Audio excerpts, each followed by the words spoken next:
तो अभी हम डिस्कशन करें कि कैसे हम लेटर जी ड्रॉ करें। तो पहले हमने एक जनरल लॉजिक डिस्कस किया। तो पहले जनरल लॉजिक का फिगर बना लिया जाए कि जनरल लॉजिक क्या था।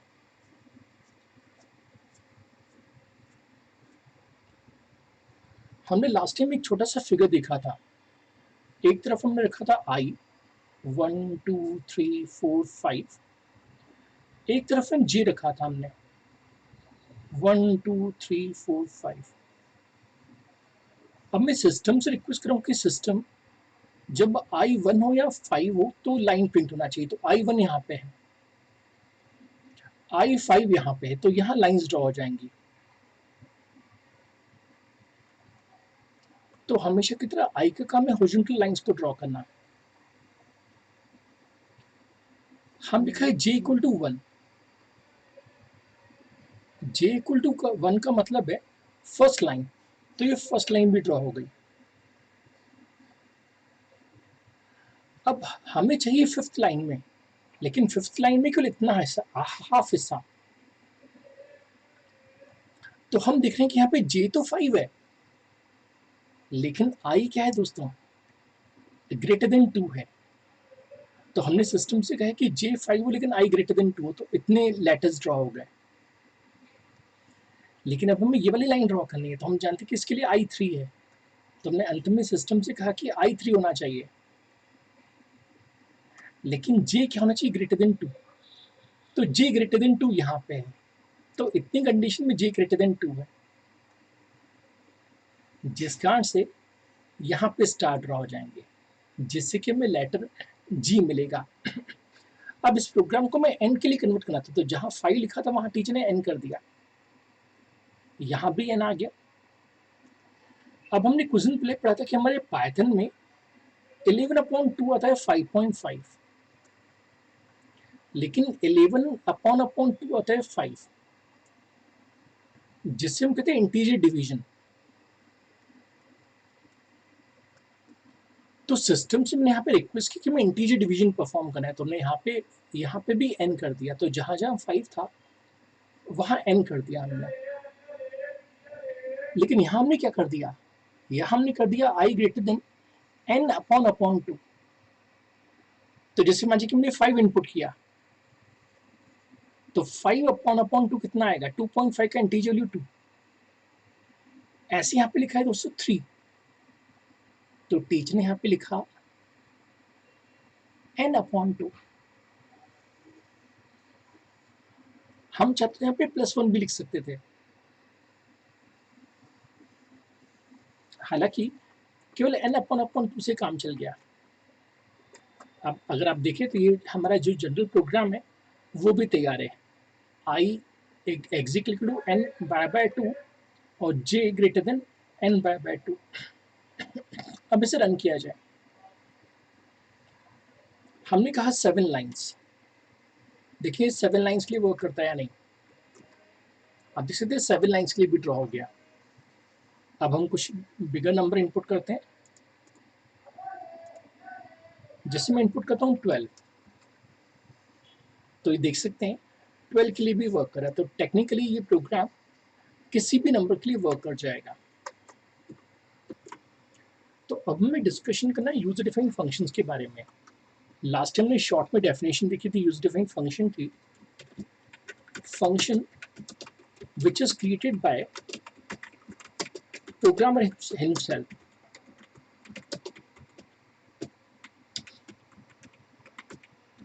and not the part of any built-in library.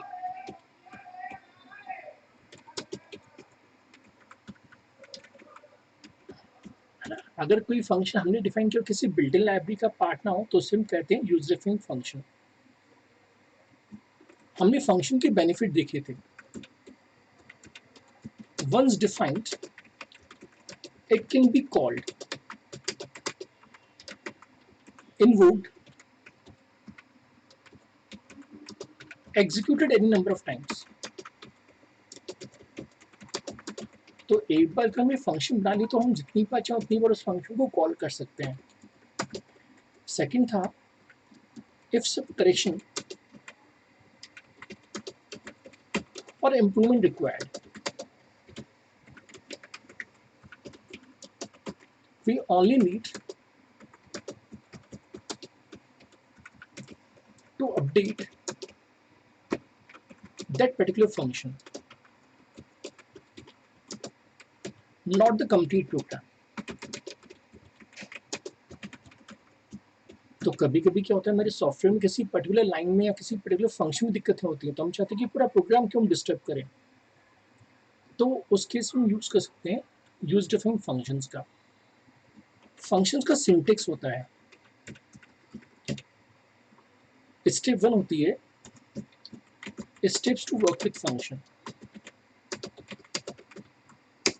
Step first होती है function definition, means what operation function have to perform. हम फंक्शन से क्या ऑपरेशन परफॉर्म करना चाहते हैं वो हम फंक्शन डेफिनेशन देते हैं। उसका सिंटेक्स कैसा है देखें, हमें लिखना पड़ता है डीएफ यानी डिफाइन, फिर जो भी फंक्शन का नाम देना हो, ब्रैकेट में पैरामीटर 1, पैरामीटर 2, पैरामीटर n, इससे से जितने आप चाहते हैं पैरामीटर्स दे सकते हैं, और फिर कॉलन सही लगाना जरूरी है, और फिर टैब दबा के कोड जो भी एग्जीक्यूट करना। लास्ट में आते हैं रिटर्न और फिर कोई वैल्यू। तो हमने लास्ट टाइम कुछ इंपॉर्टेंट पॉइंट्स पढ़ी थी। Parameter means what input the function requires to operate.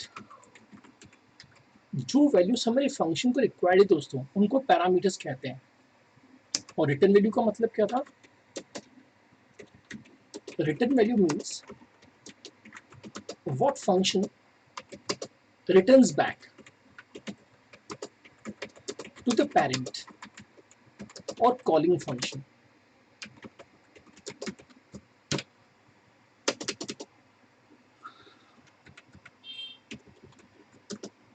If you do not like to return any value, then you can skip return statement.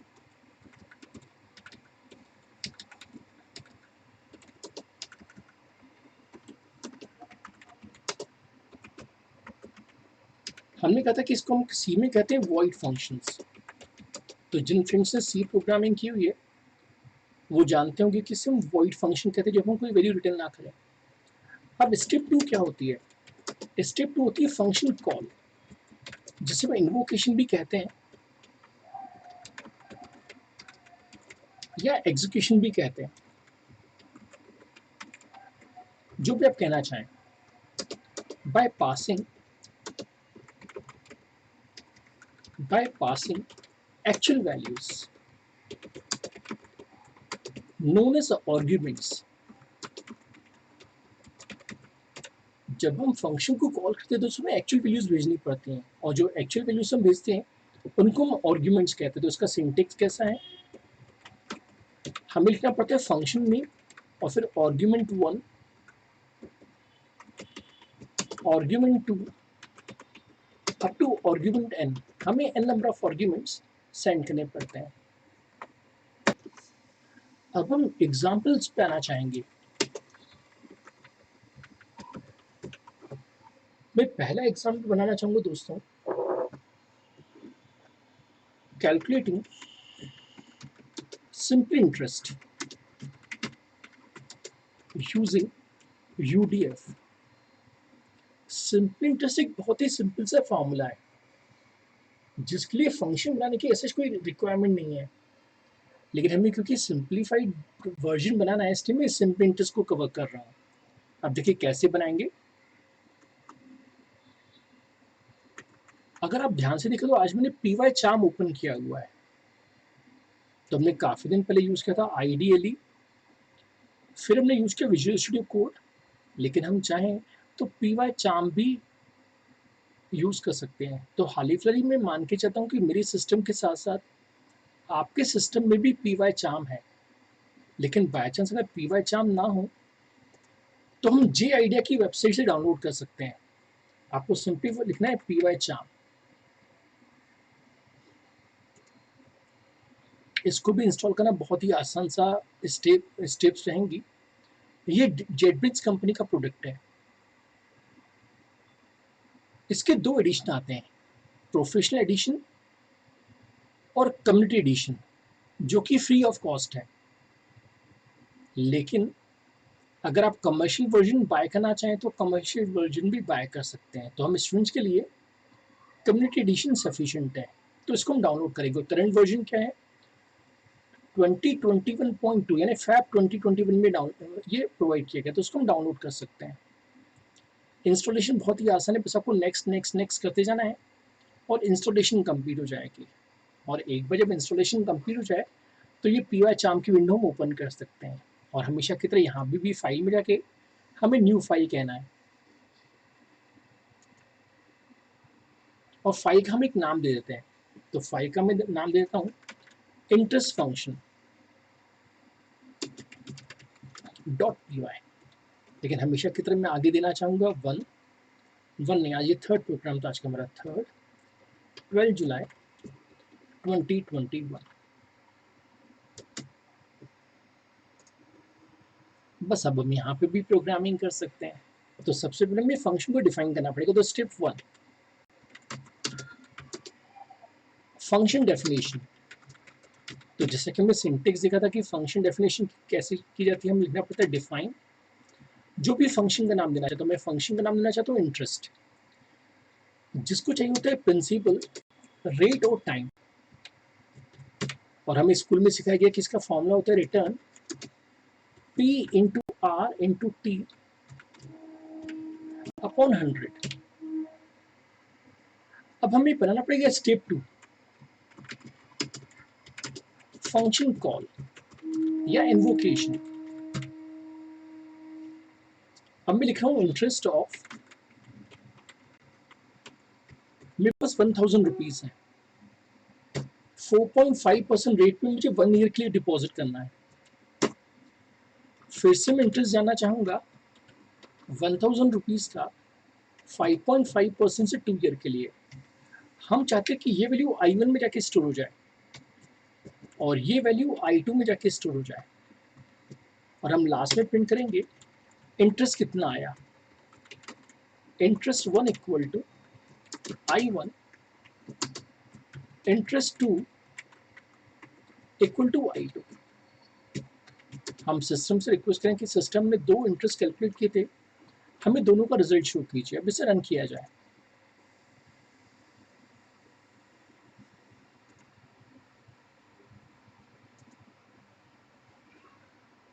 देखिए दोस्तों, नीचे में आउटपुट मिल रहा है कि पहला जो इंटरेस्ट था वो 45 रुपीज आया, सेकेंड जो इंटरेस्ट है वो 110 आया। अभी काम कैसे करता है ये हमें समझना होगा फिगर के थ्रू। तो छोटा सा हम एक फिगर बना लेते हैं कि कैसे ये वर्क करता है।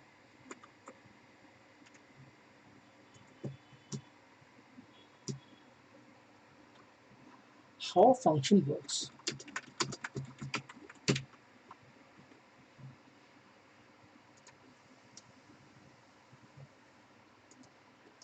सबसे पहले ये लाइन एग्जीक्यूट हुई दोस्तों, जहां में लिखा था इंटरेस्ट 1000 कॉमा 4.5 कॉमा 1। अब सिस्टम कहीं ना कहीं इंटरेस्ट नाम के फंक्शन को ढूंढता है, तो हमने मेमोरी में कहीं ना कहीं इंटरेस्ट फंक्शन रखा हुआ है। अभी जो तीन वैल्यूज हैं, ये तीन वैल्यूज यहां आ जाएंगे P, R और T में। और अभी भी मैंने आपको समझा था कि इनको हम आर्ग्यूमेंट्स कहते हैं। तो ये आर्ग्यूमेंट्स हैं जिनको हमने पास किया है पैरामीटर्स में। अब यहाँ पे हमने फॉर्मूला लिखा था, रिटर्न। रिटर्न का मतलब है वापस भेजना। क्या? P into R into T upon 100।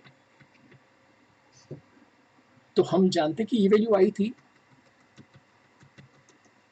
45 rupees. अब ये 45 एक वेरिएबल i1 में जाके स्टोर हो गई, क्योंकि हमने सिस्टम से कहा था कि जो भी रिजल्ट आए वो रिजल्ट i1 में जाके स्टोर हो जाए, तो उसको हम कहते हैं रिटर्न वैल्यू बैक।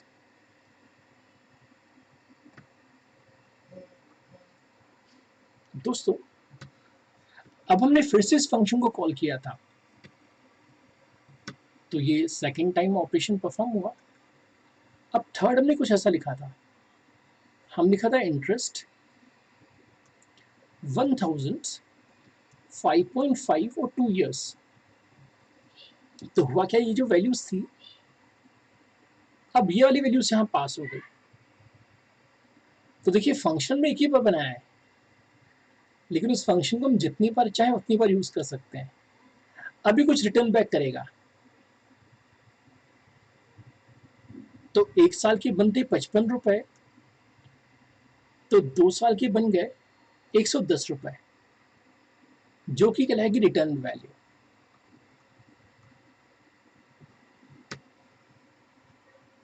तो हमने बस एक ही बार फंक्शन डिफाइन किया और जितनी बार चाहे उतनी बार यूज कर सकते हैं। अब हमने लास्ट में क्या किया, हमने सिस्टम से पूछा कि प्रिंट कीजिए i1 कितना है, तो सिस्टम ने कहा कि i1 45 है। हमने सिस्टम से कहा i2 कितना है, तो सिस्टम ने कहा कि i2 है 110 रुपीज।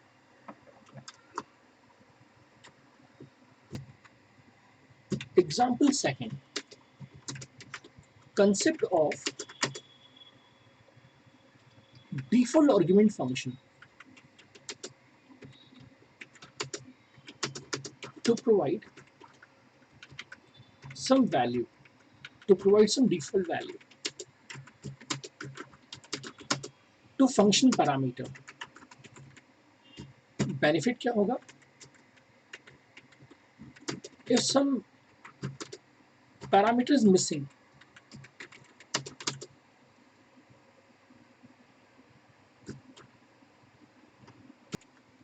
अब हम सीखना चाहेंगे दोस्तों concept of default argument function to provide some values to function parameter। benefit क्या होगा, if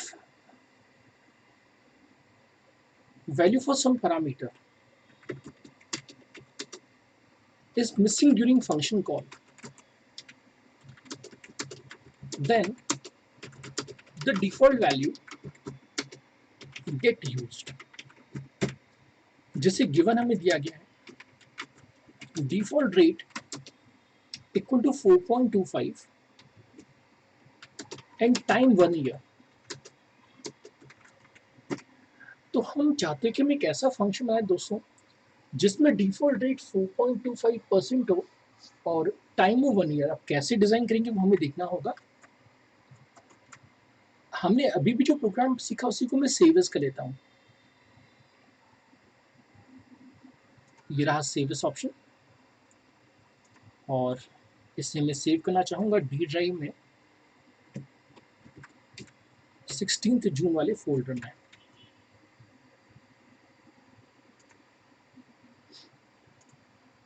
और इसका नाम मैं देना चाहूँगा for interest function with default values। हम सिस्टम से कह रहे हैं कि सिस्टम हमें रेट चाहिए डिफॉल्ट 4.25 और टाइम हमें चाहिए डिफॉल्ट 1 ईयर। तो जो हमारा ओरिजिनल प्रोग्राम था ये वही प्रोग्राम है, बस टीचर ने किया क्या दोस्तों, डिफॉल्ट वैल्यू दे दी। अब यहां से भी तो वैल्यू मिटा सकते हैं, क्यों, here R and T are missing,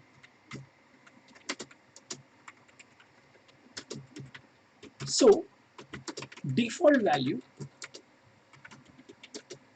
4.5 4.25 comma 1 applied automatically।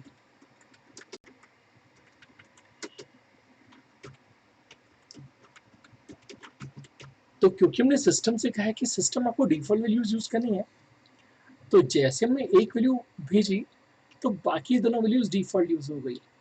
अब इस प्रोग्राम को फिर से रन करते हैं, देखिए हमें कैसा रिजल्ट मिलता है। तो right click then run the program and now if you can see हमें वापस आंसर मिल रहा है। अच्छा हम कुछ ऐसा भी लिख सकते थे, हम लिख सकते थे i3 equal to interest 1000, 5. Only t is missing. Only value for t is missing. So 1 is here is used. So default value 1 is used.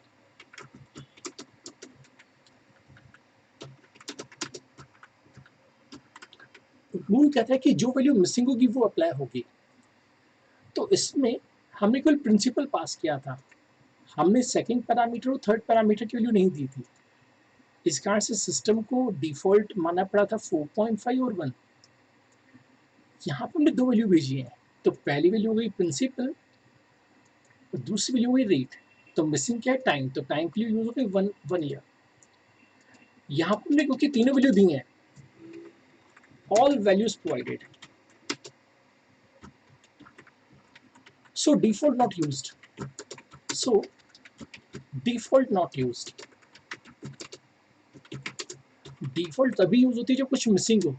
यहाँ पे क्योंकि कुछ मिसिंग नहीं है, इस कारण से यहाँ पे डिफॉल्ट वैल्यू सप्लाई नहीं होंगी। हम चाहेंगे कि हम इंटरेस्ट 3 को भी प्रिंट करवाएं कि इंटरेस्ट 3 हमें कितना मिलता है। इसे रन किया जाए। आप देख सकते हैं हमें इंटरेस्ट 1 मिल रहा है 42.5, इंटरेस्ट 2 मिल रहा है हमें 110 और इंटरेस्ट 3 हमें मिल रहा है 50 रुपीज़।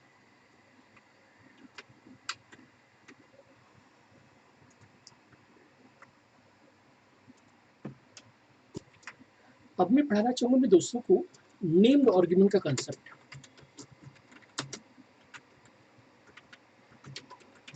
लेकिन पहले मैं आपको बताना चाहूँगा कि हमने आपको अभी जो डिफॉल्ट वैल्यू का कंसेप्ट पढ़ाया, ये कंसेप्ट अवेलेबल है पाइथन में, सी प्लस प्लस पे, सी शार्प में और एप्पल स्विफ्ट में। नॉट इन सी कॉमा जावा। ये कंसेप्ट सी में नहीं है और जावा में नहीं है। बाकी जितनी भी प्रोग्रामिंग हम सीखते हैं उनमें कंसेप्ट है। अगर आपने ओरेकल पीएलएसक्यूएल के बारे में सुना हो तो ओरेकल पीएलएसक्यूएल में भी हम डिफॉल्ट आर्ग्यूमेंट्स का यूज कर सकते हैं, लेकिन सी में ये कंसेप्ट नहीं वर्क करता और ना ही जावा में। हम चलते हैं हमारे आज के अगले एग्जाम्पल पे दोस्तों। नेम्ड आर्गुमेंट फंक्शन, ये कंसेप्ट है एप्पल स्विफ्ट में,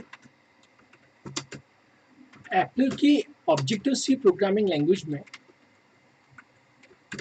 और पाइथन में। अब ये होता क्या, इसको मैं प्रोग्राम के थ्रू समझना चाहूंगा। तो डायरेक्टली हम प्रोग्राम पे आ जाते हैं। इसी प्रोग्राम को मैं सेव एज कर लेता हूं।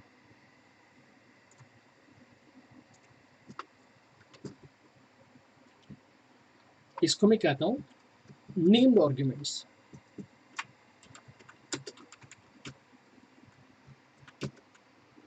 देखिए मैं डेवलपर हूं, मुझे पता है कि पहला पैरामीटर प्रिंसिपल है, दूसरा पैरामीटर रेट है और तीसरा पैरामीटर टाइम है। लेकिन जरूरत है ना कि हर व्यक्ति को ये सीक्वेंस याद हो। तो हो सकता है कि मेरा कस्टमर कुछ इस तरह से ऑपरेशन परफॉर्म करे। हो सकता है कि मेरा क्लाइंट पहले टाइम भेजना चाहे, तो उसने कहा t इक्वल टू 2 ईयर्स। फिर हो सकता है वो टाइम पास करना चाहे रेट या प्रिंसिपल इक्वल टू 1000 रुपीज और फिर रेट। अब ये तो सही है। अब हम सिस्टम से कह रहे हैं कि सिस्टम आप इंटरेस्ट प्रिंट कीजिए कि इंटरेस्ट कितना आएगा। देखिए वर्क करता है कि नहीं। हम इसे रन करते हैं। देखिए अभी भी ये वर्क कर रहा है। तो कंक्लूजन निकला कि हमारे सी लैंग्वेज में हमारे डेवलपर्स जिस सीक्वेंस में पैरामीटर्स लिखते थे आपको उसी सीक्वेंस में वैल्यूज देनी पड़ती थी। लेकिन thanks to Python and Apple programming, जिसमें हम अपनी मर्जी से स्पेसिफाई कर सकते हैं कि किस सीक्वेंस में हम डेटा भेजना चाहते हैं। तो मैंने सिस्टम से कहा कि भले ही पहले पी है लेकिन पहले मैं टी भेजना चाहता हूँ। सेकेंड पैरामीटर आर है लेकिन मैं पी भेजना चाहता हूँ, और थर्ड पैरामीटर टी है लेकिन मैं भेजना चाहता हूँ रेट। अब सिंपल इंटरेस्ट के फॉर्मूले में फर्क नहीं पड़ता, लेकिन आप लोगों को घर में क्या बनाना है, कंपाउंड इंटरेस्ट। आप गूगल पे सर्च कर सकते हैं कंपाउंड इंटरेस्ट का फॉर्मूला, तो वहां पे फर्क पड़ जाता, क्योंकि यहाँ तो मैं simply P into R into T upon 100 करें तो किसी भी सीक्वेंस में लिखेंगे काम चल जाएगा। लेकिन कंपाउंड इंटरेस्ट के केस में ये बताना जरूरी है कि इनमें से कौन सा टाइम है, कौन सा प्रिंसिपल अमाउंट है और कौन सा रेट है। अब हमें डेफिनेशन कवर करना चाहिए, तो डेफिनेशन क्या देखिए इसकी, sometimes developer define a function with several parameters,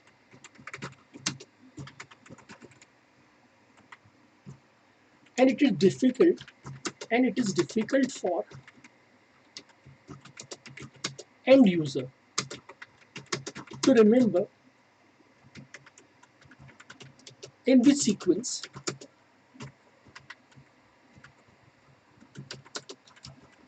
we need to pass the values.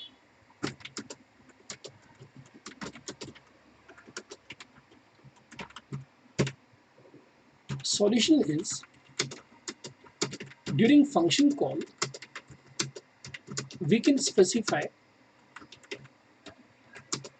parameter name along with value in any sequence without remembering actual sequence of parameters. मैं क्या कहना चाहता हूँ उसको मैं सिंटेक्स से समझाना चाहता हूँ कि जब हमने फंक्शन डिफाइन किया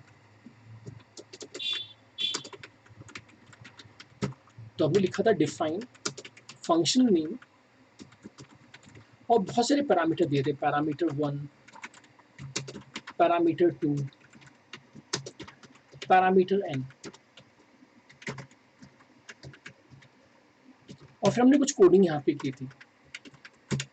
लेकिन जब हम फंक्शन कॉल करेंगे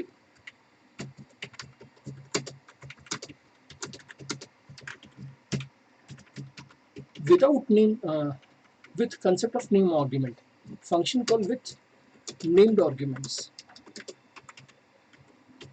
तो हम कुछ ऐसा लिखेंगे, फंक्शन नेम फिर जैसे पैरामीटर n,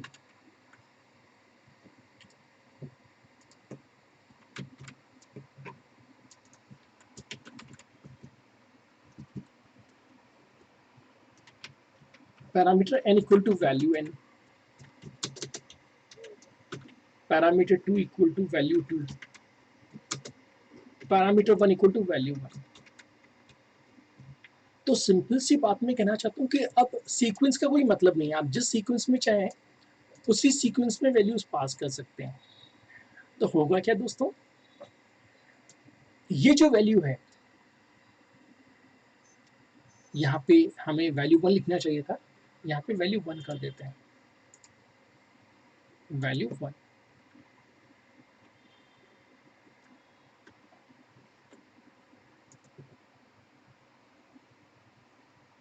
तो अब होगा क्या यहाँ पे दोस्तों कि ये पैरामीटर 1 है तो ये वैल्यू यहाँ पास हो जाएगी,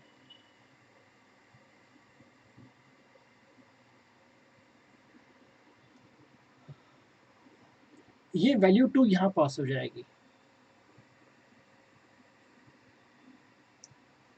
और अंत में ये जो वैल्यू है ये यहाँ पास होगी। तो डेवलपर ने किस सीक्वेंस में यूज किया उससे हमें कोई फर्क नहीं पड़ रहा। तो ये कोडिंग की थी डेवलपर ने और ये यूज किया था एंड यूजर ने। यहाँ पे डेवलपर भी मैं हूँ, एंड यूजर भी मैं हूँ। लेकिन जिस दिन हमने पहले दिन पाइथन सीखा था हमने इनपुट नाम का फंक्शन यूज किया था। अब इनपुट नाम का फंक्शन हमने नहीं बनाया, इनपुट नाम का फंक्शन किसी पाइथन के एक्सपर्ट ने बनाया है और हम एंड यूजर्स थे। तो यहाँ तो मैं ही डेवलपर हूँ, मैं ही एंड यूजर हूँ। लेकिन रियल लाइफ में जब हम वर्क करेंगे तो डेवलपर कोई और होगा और एंड यूजर कोई और होगा। और हम चाहते कि हमें सीक्वेंस याद ना रखना पड़े।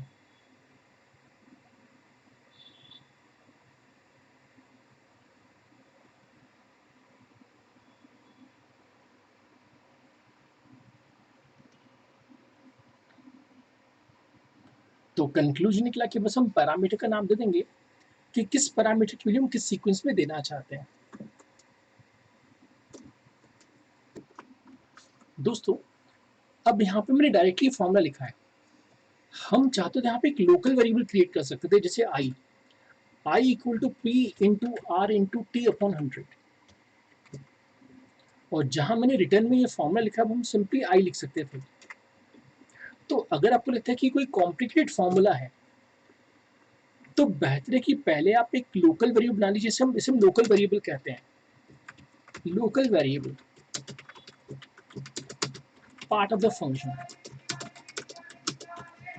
तो हमने सिस्टम से कहा कि पहले इंटरेस्ट कैलकुलेट हो जाए और फिर इंटरेस्ट रिटर्न हो। तो ऐसे भी आप काम कर सकते हैं। अब देखिए, हमें फिर भी रिजल्ट मिल रहा है कि आंसर है 110। तो घर में जब आप लोग कंपाउंड इंटरेस्ट की प्रोग्रामिंग करेंगे, तो बेहतर है कि पहले आप एक लोकल वेरिएबल ले लीजिएगा और फिर कैलकुलेशन परफॉर्म कीजिएगा। हम चला जाएंगे आज के हमारे अंतिम टॉपिक पे दोस्तों। हमने सी प्रोग्रामिंग सीखा है और सी प्रोग्रामिंग में हम सीखते थे मेन फंक्शन। तो वैसे हम पाइथन में भी मेन फंक्शन क्रिएट कर सकते हैं। Creating main function in Python even though it is not compulsory in Python। यहाँ पे मैं जोड़ना चाहूँगा just like C, C++, Java, C#। तो जिन दोस्तों ने ये प्रोग्रामिंग लैंग्वेज सीखी हुई हैं, उनको लगता है कि हमने मेन फंक्शन क्यों नहीं डिफाइन किया। तो हम सीखना चाहेंगे कि कैसे मेन फंक्शन डिजाइन कर सकते हैं।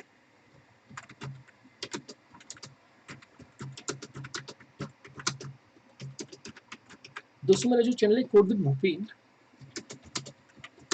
उसमें भी ये टॉपिक दिया हुआ है। तो भविष्य में कभी भी दिक्कतें हों तो आप वीडियो को देख सकते हैं, लिंक आपको मैं सेंड कर दूंगा। चलिए अब हम इसकी प्रोग्रामिंग करते हैं। हमने डिफाइन किया मेन फंक्शन और यहाँ पर लिख दिया प्रिंट पाइथन इज फन।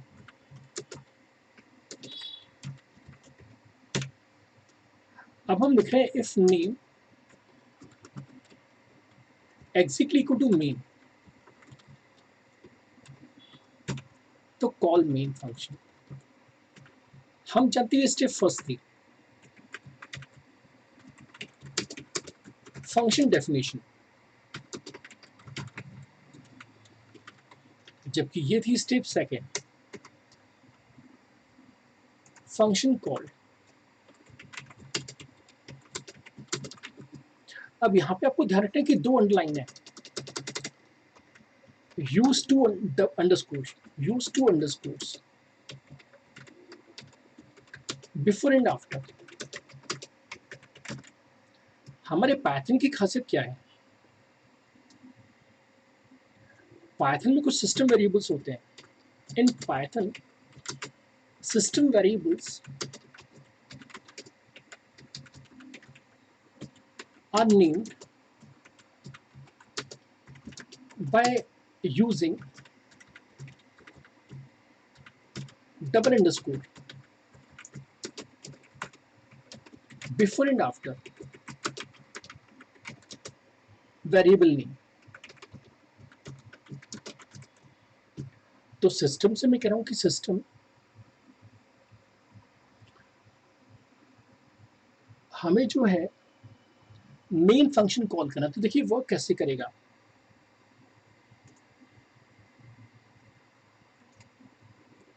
जब भी हम किसी प्रोग्राम को रन करते हैं,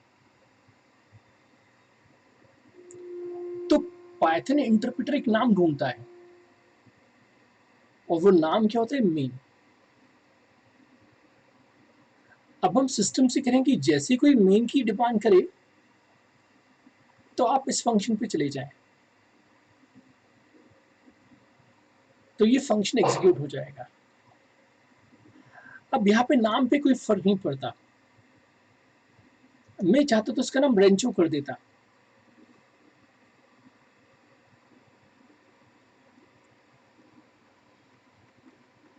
इसका नाम मैं रेंचो कर देता हूँ, तो यहाँ भी मुझे रेंचो लिखना पड़ता।